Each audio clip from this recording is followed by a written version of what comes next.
सभी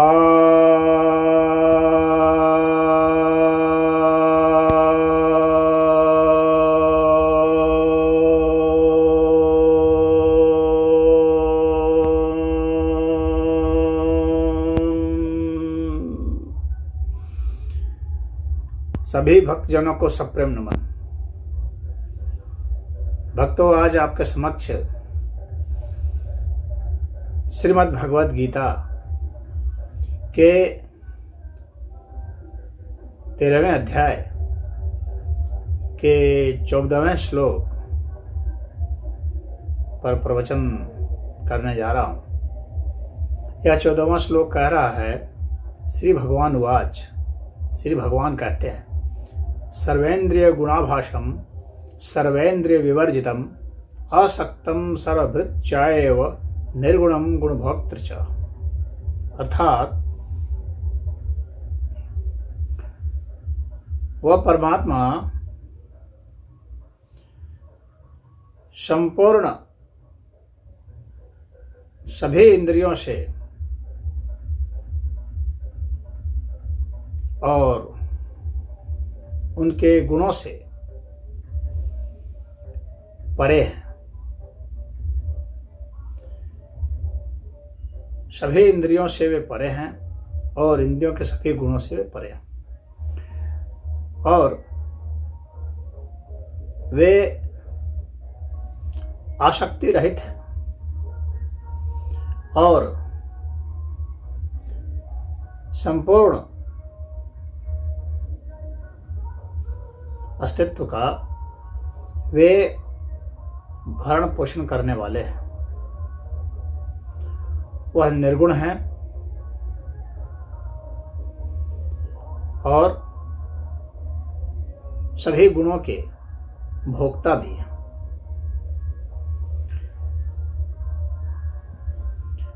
अब यहां पर बहुत लोगों ने बहुत तरह के भाष्य किए हैं और अलग अलग अर्थ निकाले हैं, विशेषकर जब यह निर्गुण शब्द आ जाता है और सर्वेंद्रिय विवर्जितम आ जाता है।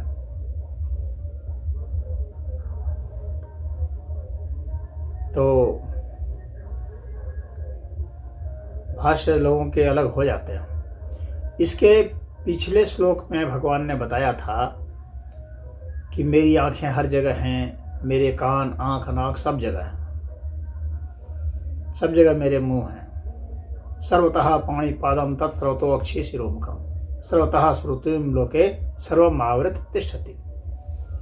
सभी को आवृत करके मैं स्थित हूं। अब वह यहां पर ये बतला रहे हैं कि वे इंद्रियों की सत्ता से परे। अब कुछ लोग कहते हैं कि यहां पर वे कहना चाह रहे हैं वे इंद्रियों से रहित हैं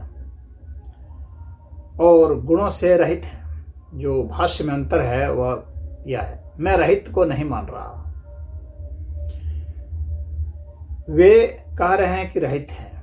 अब रहित को क्यों नहीं मान रहा हूं और उनका क्या तर्क है? वे कहते हैं वो गुण से रहित है, निर्गुण है और इंद्रियों से रहित है। जब आप रहित कह देंगे तब आप उसे पूर्ण नहीं कह सकते, क्योंकि रहित का मतलब हो गया अभाव में, तो वे अभाव में हो जाएंगे, यानी वह उसमें नहीं है। तो यह पूर्णता नहीं अपूर्णता हो गई। इसलिए निर्गुण का अर्थ गुण से रहित नहीं होना है, बल्कि गुण से परे होना है। गुण से परे हो जाना का मतलब गुण तो वह है ही, गुण के से विस्तार भी अलग भी है और गुण से सूक्ष्म भी है वे, वह निर्गुण है। निर्गुण का अर्थ यह नहीं कि वह गुण नहीं है। नहीं शब्द का जो है अभाव का यदि आप प्रयोग करते हैं, फिर परमात्मा को पूर्णता की श्रेणी में रखना मुश्किल हो जाएगा। तो यहां जो कह रहे हैं कि वो संपूर्ण इंद्रियों से परे हैं, इसका अर्थ यह हो गया कि वे इंद्रियां तो है ही, इंद्रियों से परे भी है। उन इंद्रियों से विराट सत्ता और सूक्ष्म सत्ता भी उनकी है। इसके कारण वे आपको हर जगह मौजूद हैं, नजर आते हैं। वे हर जगह से आपको देख सकते हैं, उनकी आंखें हर जगह हैं। तभी वो पिछला जो श्लोक था उसी को यह पुष्ट करता हुआ नजर आएगा उसी को मान्यता देता हुआ नजर आएगा, अन्यथा उसी का यह विरोधाभासी हो जाएगा, उसी का यह कंट्राडिक्शन फिर आ जाएगा यहाँ पर, यदि आप इसे रहित कर देंगे तो जो ऐसे जीव जो उत्पन्न होते हैं इंद्रियों के साथ, इनके आंख, नाक, कान, मुंह, त्वचा वगैरह हैं, वे भी जब ज्ञान अवस्था को प्राप्त होते हैं, परमात्मा को महसूस करते हैं तो गुणातीत हो जाते हैं। तो जब वे गुणातीत हो जाते हैं तो परमात्मा स्वयं गुणातीत तो होंगे। और गुणातीत का अर्थ यही हो गया कि गुण वाले तो हैं ही, गुण से परे भी हैं। इस बात को समझ लेना चाहिए। तो यहाँ पर यही मैं कहना चाहूँगा कि वे सारे इंद्रियां सहित इनसे अलग और सूक्ष्म सत्ता हैं। तो आप जहाँ भी रहेंगे वे आपके दिए हुए चीज़ को ग्रहण भी कर लेंगे, चाहे आप पत्र चढ़ाएंगे, पुष्प चढ़ाएंगे, चाहे कुछ भी चढ़ाएंगे, लड्डू पेड़ा जो चढ़ाते हैं, या आप मन से ही कुछ समर्पित करते हैं तो भी उन्हें मिल जाएगा, या वे दृष्टि से भी आपको देख रहे हैं, वे अपने इन अदृश्य हाथों से आपकी मदद भी कर रहे हैं। तो दृश्य और अदृश्य ये दोनों हाथ हैं उनके हैं। जिन भी हाथों को आप देखते हैं जो आपकी मदद के लिए आते हैं, बढ़ते हैं, वे हाथ परमात्मा के ही हाथ हैं, किसी और के नहीं। आपको लगता होगा अमुक व्यक्ति ने हमारी मदद की, क्योंकि आपकी दृष्टि उस अमुक व्यक्ति तक की है। उस अमुक व्यक्ति के समग्र अस्तित्व को आप नहीं समझ पा रहे, इसलिए आपको लगता है कि यह अमुक व्यक्ति है, इसकी सीमा यहाँ तक है। वास्तव में वे परमात्मा के द्वारा बढ़े हुए हाथ होते हैं। उसी तरह से जब भी कहीं कुछ बोलता है, कुछ करता है, तो वे सब परमात्मा के मुख हैं। तो परमात्मा के मुख हर दिशा में हैं, हर जगह हैं, हर चीज। उनके लिए कोई यह इंद्रियां कोई बहुत भारी चीज नहीं है। सब जगह उनकी इंद्रियां है, कोई भी उनकी इंद्रिय कुछ भी हो सकती है। यहाँ पर कोई भी तत्व कुछ भी हो सकता है। हर तत्व में वह क्षमता है कि वह कुछ भी हो जाए। एक एक अणु में वह क्षमता है कि समग्र अस्तित्व के हर सूचना को रखे। यानी परमात्मा कहीं से भी, एक कण से भी प्रकट होने में समर्थ है। वहां से हर कार्य को करने में समर्थ है। इंद्रियों के जो कार्य होते हैं, प्रकृति के तहत जो कार्य हम सुनते हैं, वे गुणों के ही कार्य माने जाते हैं। सत, रज, तम, ये 3 गुण होते हैं। तो इंद्रियों के द्वारा जो भी कार्य संपादित होते हैं, तो वे कार्य सब परमात्मा के ही कार्य कहे जाते हैं। और उन कार्यों को भोगने वाला भी परमात्मा ही होता है, कोई अन्य नहीं होता है। तो ये जो गुण है सत, रज, तम, या इनके मिश्रण, इनसे परे की भी सत्ता है। तो परमात्मा गुण भी है, गुणों को भोगने वाला भी है, और गुणातीत भी है। गुणातीत यानी गुण से परे।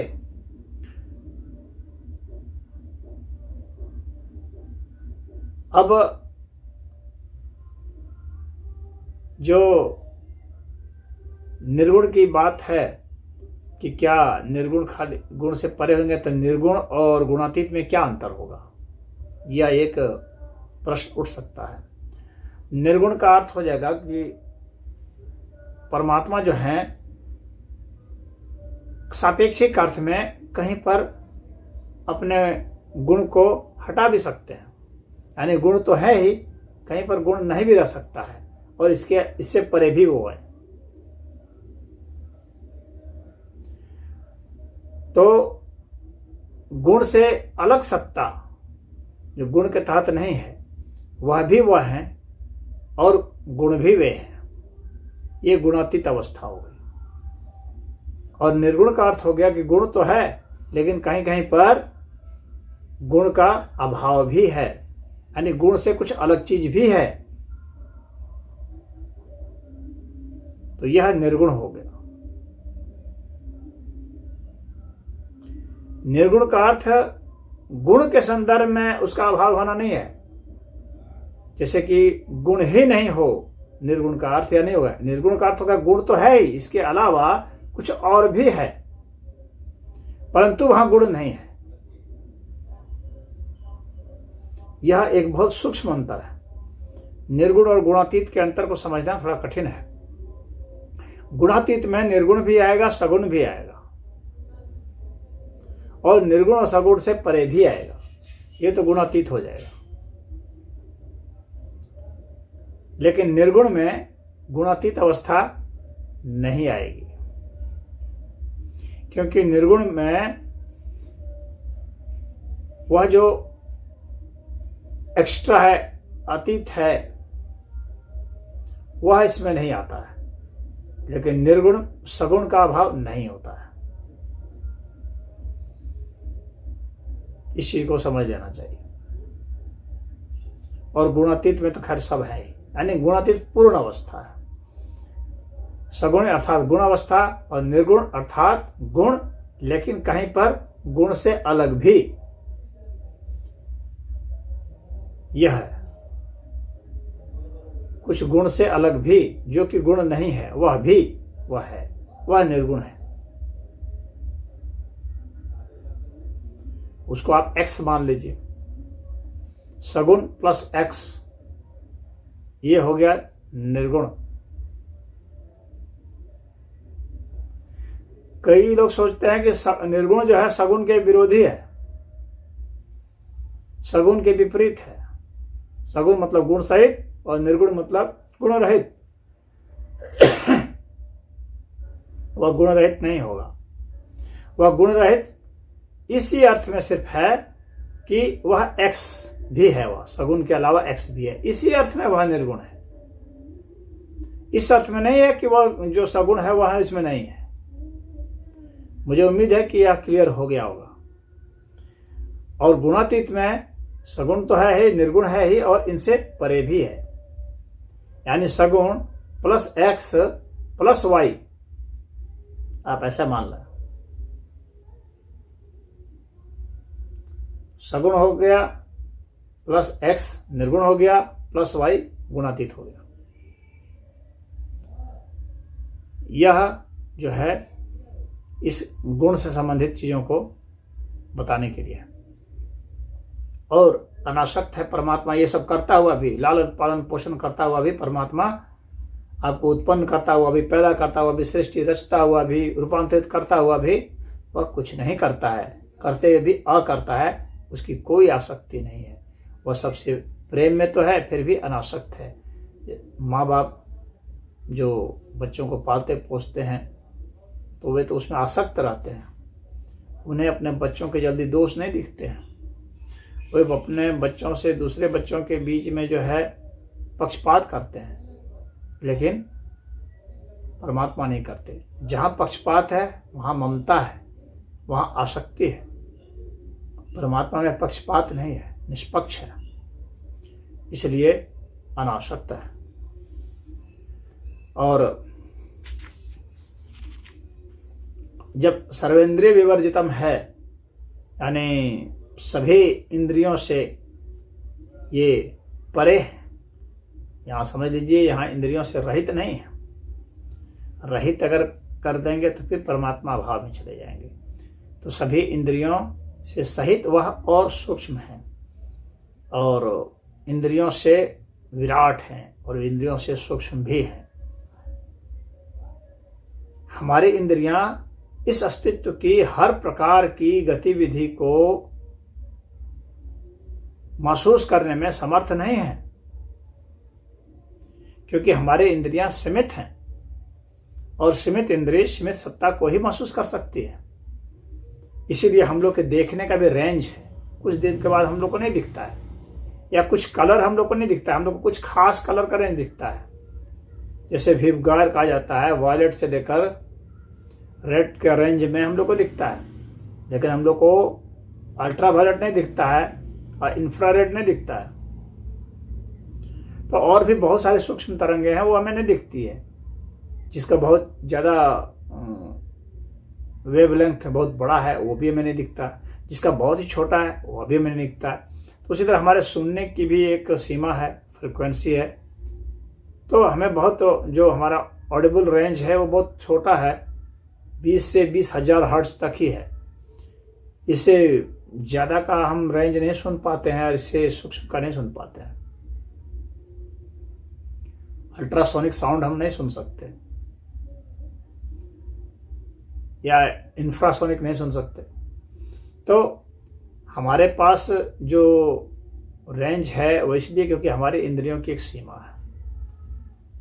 सारी चीज़ें अगर दिमाग में आ जाए तो प्रोसेस नहीं हो पाएगी और हम उसको एनालिसिस नहीं करेंगे, हम पजल्ड हो जाएंगे और हम डिस्ट्रॉयड हो जाएंगे, हम विनाश को प्राप्त हो जाएंगे, हम पागल होकर मर जाएंगे।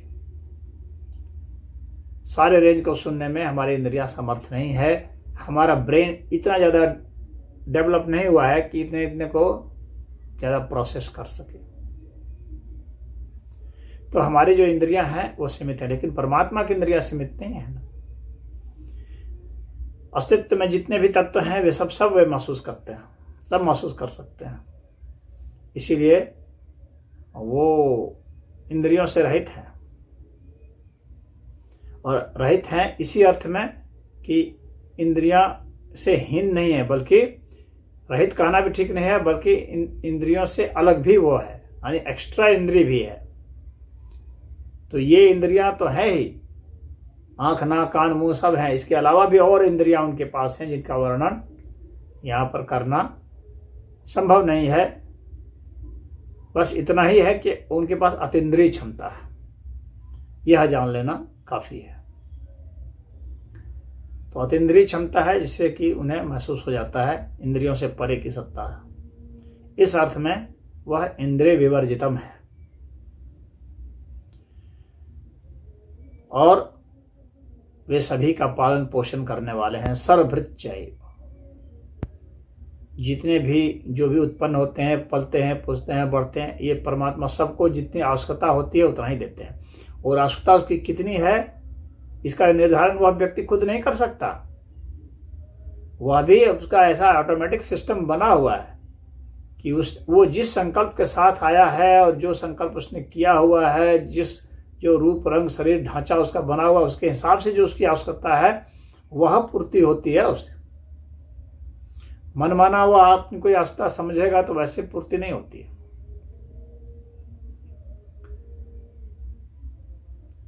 तो वह पालन पोषण परमात्मा के द्वारा होता है। आपके संकल्प बदल जाएंगे तो आपकी आवश्यकताएं बदल जाती हैं। आपके संकल्प बदल जाएंगे परमात्मा की इच्छा से, आपके विचार बदल जाएंगे परमात्मा की इच्छा से। तो वह आपके जो गुण धर्म हैं, कर्म हैं, विचार हैं, भाव हैं, सब बदलते रहते हैं। उसके हिसाब से आपकी आवश्यकताएं बदलती, वैसे वैसे इसके हिसाब से आपकी पूर्ति भी होती रहती है। तो इस चीज को समझ लेना चाहिए। तो यहाँ पर भगवान इतना ही कहना चाह रहे हैं। इस श्लोक का अर्थ यही है और यह महत्वपूर्ण श्लोक था, क्योंकि यहाँ पर निर्गुण, गुणातीत और इंद्रिय विवर्जितम, इसका अर्थ आपको जानना सबसे ज़्यादा जरूरी था। इनके भेद को जानना सबसे ज़्यादा जरूरी था। ओम।